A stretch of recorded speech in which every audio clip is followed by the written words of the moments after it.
Армысыздар неге арнасын тамашалаушы асыл жандар. Сіздердің назарларыңызға бүгін мен адамға айналған маймыл әңгімесін ұсынамын. Ендеше құлақ салып тыңдайық.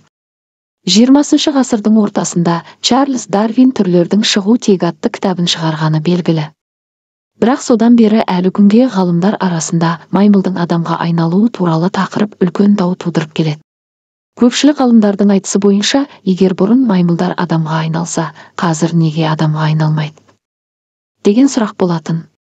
Бұл дауға біршама жауап іздемек болған Стэнфорд университетінің ғалымдары көптеген жануарлардың арнайы дрессировканың көмегімен адамдардың тілін түсінетіндігін жеткізбек болып, түрлі тәжірибелерді алға тартты. Мысалы, папугайлардың сөйлеуі иттің ақылдылығы деген секілді. Бірақ оның барлығын жануарлар тек әдет бойынша ғана, яғни саналы түрде емес, адамдар секілді ақылмен емес, әдетпен ғана жасайтыны анықталды. Бірақ Стэнфорд университетінің түлегі Пенни Паттерсон кәдімгі маймылға тәжірибе жасаумен тереңдеп айналысты.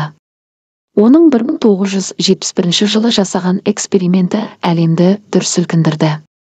Адамдар мен адам тектес жануарлардың әдеттерін түсінуге тырысқан психолог қыз ең алғашқы жобасын Сан-Франциско қаласындағы шағын зообақтан бастаған. Ол онда горилланың кішкентай ғана баласына тіл үйретпек болып, адамдардың түрлі мінез құлықтарын әлгі маймылдың бойына сіңірмек болады. Күні-түні уақытының көптеген бөлігін әлгі кішкентай горилламен бірге өткізеді.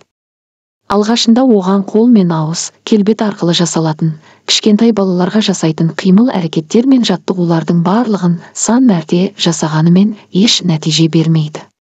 Тіпті әлгі кішкентай гориллаға Коко деп ат қойып қойған Паттерсон еш мойымай, алған бетінен қайтпай, маймыл мұның үйреткендерін әбден түсінгенше, тіпті сан мың рет әдеттерді қайталаудан жалықпайды. Осылайша ол біртіндеп адамның не айтпақ болған ойын жесті арқылы, қимыл әрекет арқылы маймылға түсіндіруге тырысты. Осылайша Коко 3 жасқа жеткенде 170-ке жуық сөздерді қимылмен көрсете алатын болды. Ал одан әрі бірнеше жылдың ішінде маймыл Коко 2000-ға жуық ағылшын сөздерін түсінетін болды. Алайда көпшілік ол маймылдың тек күрделі жасалған дрессировканың қорытындысы деп еш сенбеді. Аз уақыттан соң оған да нүкте қойылды.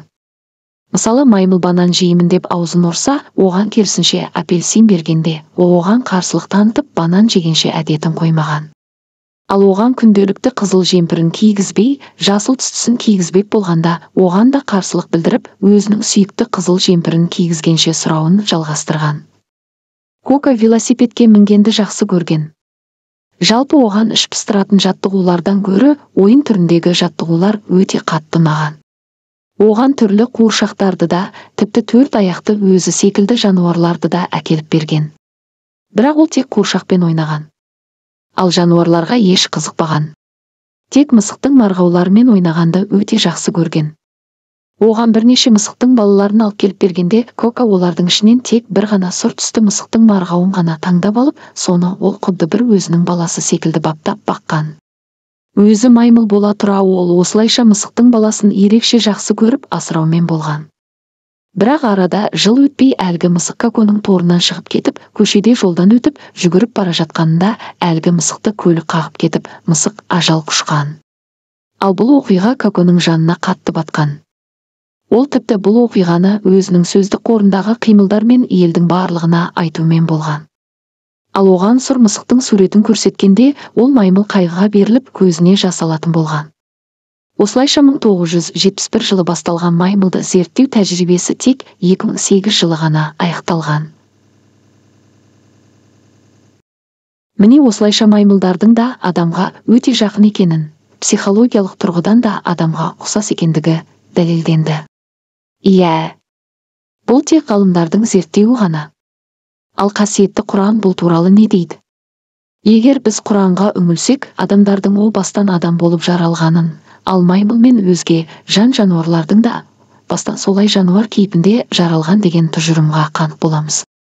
Ал сіз қалай ойлайсыз, көрермен? Сіздің ойыңызша адам баласы маймылдан жаралған ба?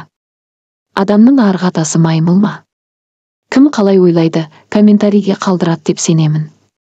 Құрметті неге арнасына жазылушылар, тіркелушілер, лайк басушылар. Егер әңгіме ұнаса лайықты түрде лайк басып, керемет комментарий қалдырады деп сенемін.